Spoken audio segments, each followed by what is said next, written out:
Shalom Aleichem, everyone. This is a long-awaited part 2. It's been literally 2 years since the last time I made a video about my really unique, interesting situation in regards to my Jewish identity. I only have about 10 minutes here. I doubt the video will be that long, but I do want to cover everything in the last 2 years that's happened. Stay tuned here. You will hopefully take something away from this, because I have had one of the most revolutionary spiritual awakenings of my life, and this has definitely changed me forever. So since 2 years ago, I'm in probably the same place I was emotionally. In the last 2 years, I went seriously downhill since my original video.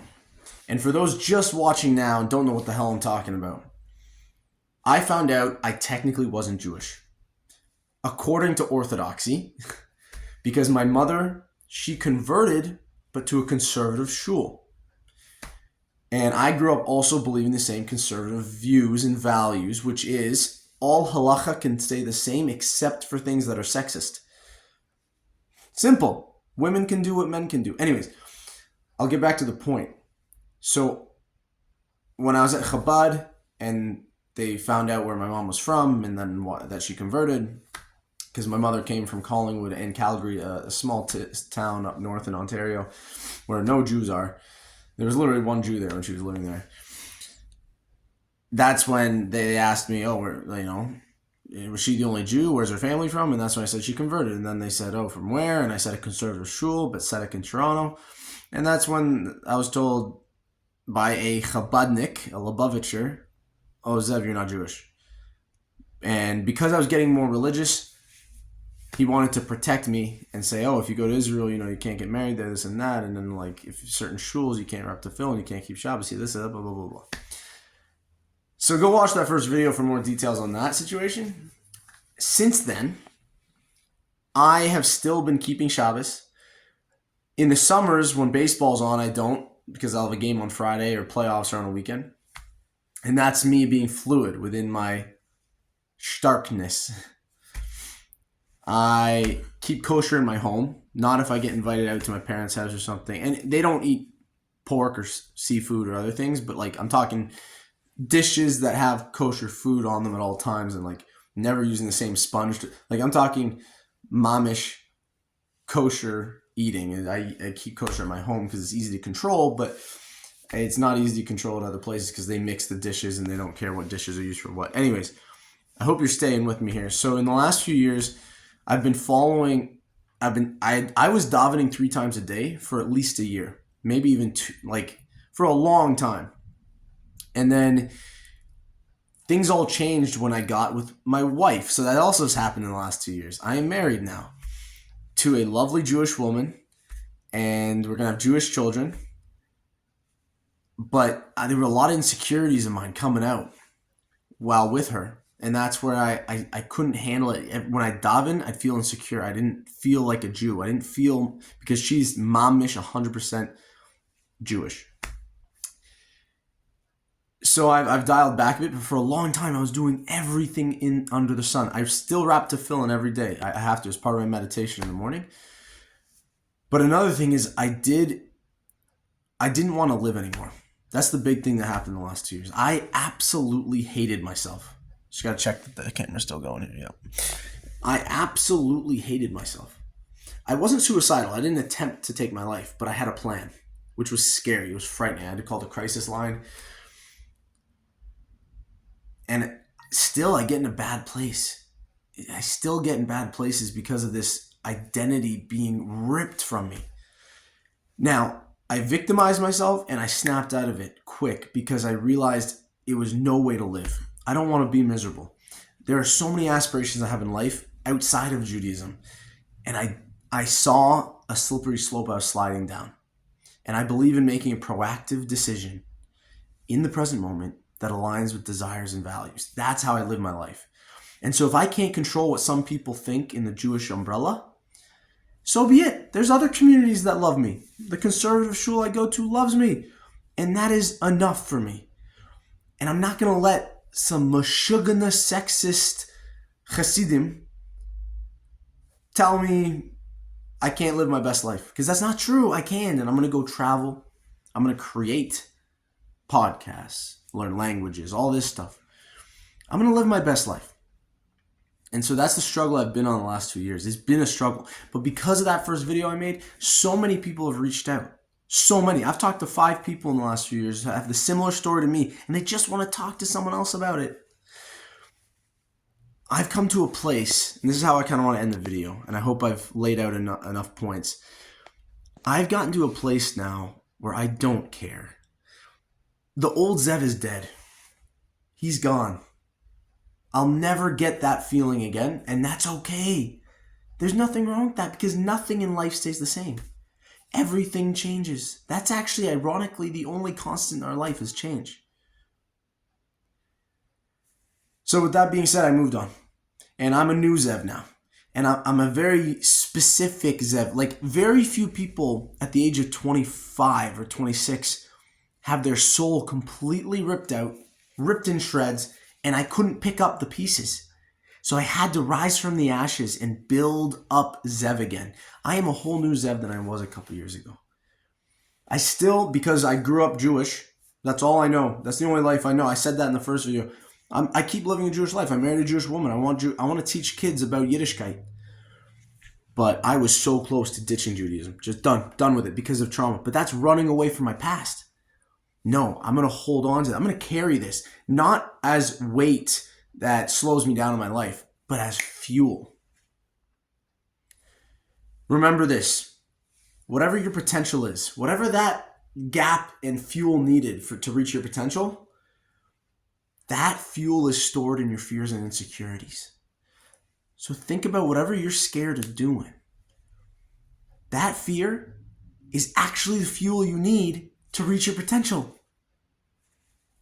I'll let that sink in. And so I've realized to be at peace, one with God, I need to use this fear and insecurity of my Jewish identity as fuel. Because now I've completely stepped back like a Buddhist, third person, observing this movie. I'm not my thoughts. I'm not my beliefs. I'm not my body. I am one with God. I sat down with my Rav, and my rabbi said, Zev, I know this is tough. Zev, strengthen your covenant with Hashem. That is what my rabbi told me. I sat down with the Orthodox rabbis. They said, you're a Noahide. Live your best life as a Noahide or convert. Go to Detroit, go to Toronto, convert. And I was like, all right, whatever. I don't believe in the sexism of Orthodoxy anyways. That's the advice I got from all the Rabbim. And I've realized, you know what? No one knows my relationship with God other than me. Just like I don't know yours. I'm really feeling at a peaceful place these days. And it's like I have a whole new life I can live. I'm not bound by the surus anymore. And so I don't know if this is the part 2 you were expecting. And I know I've thrown a ton of random stuff at you. This was not planned. Like I did this on a whim. I got to go. I teach at the Hebrew Day School here. Yeah, I hope you enjoyed. And watch this again if you need to. Because that's what's happened in the last 2 years. In a nutshell. Is just hating myself, wanting to ditch Judaism, and then at first fighting back even harder and davening so much and doing so many mitzvot. And even the insecurity being around other Yids who are 100% Jewish. That it was insecure, but now I realize I am not the feelings. I am not this me too. I'm none of it actually. I'm observing it. That's the peaceful part. We create these illusions, beliefs, thoughts, constructs, forms. We create the illusion. And that's just it's not reality. What's real is our awareness, because that's one. We all share awareness. And that awareness is infinite, just like God. Hashem's infinite. Just like peace and love and acceptance is infinite as well in this present moment, which is infinite. And that's when it hit me. I've just got to keep connecting with the present. Be at peace, be loving, be accepting. And that's why I've detached a little bit out of probably radical trauma and coping, but I have reached a peaceful state. So again, I hope this helped you guys. And I've got a whole new view now on reality in the world. And with that being said, the illusion piece, we create the illusions, but then we still have to play along in them. We just have to play along. We play human.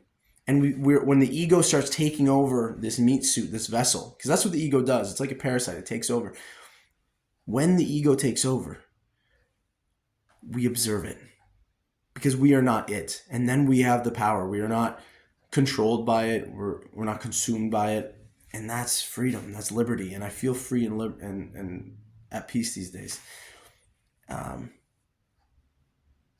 There's no more, I wish this happened, I wish that. I got past that. I was angry at my parents for a while. Why didn't my dad marry another Jewish person? Why didn't my mother just not convert and raise me half Jewish, half Christian? Why didn't my mom convert to Orthodoxy? I wouldn't deal with this. There were so many, I wish this or what if that. And it's not healthy. It's just not healthy. And I'm past all that. It's now I will. Proactive, in the moment, making plans, act on the plans, live my best life, period. And yeah, that's where I've been the last 2 years. And that's my story as to how I am technically not Jewish, but I am to half the Jewish population. And I am culturally Jewish for sure. And I have this really messed up identity and I've lost myself, but this is the news that you're seeing. The old one's dead. He's gone. And I grieve sometimes, but I'm grateful for what I had because we borrow everything. And I'm so grateful I had that Jewish experience. Now I've got a new one. I've just got a new one. I'm a new man. And that's where I am these days. And if anyone out there needs to talk to me about this, if you've gone through this, if you've been called not Jewish because of your genetics or because of beliefs about neshama and nefesh, talk to me. Seriously, I would love to chat about this because there is a beautiful life ahead for you. Trust me. Trust me when I say that. Okay, that's all. There might be a part 3 in a few years. Who knows? Love you guys. Reach out if you need me. I'm serious. And with that being said, Agit Tavoch, Shavua Tov, because it's a Monday. We're on to the new week. And it's beautiful here in London, Ontario. It's summertime is rolling around. Okay. Shalom Aleichem, sei gesinnt. Bye.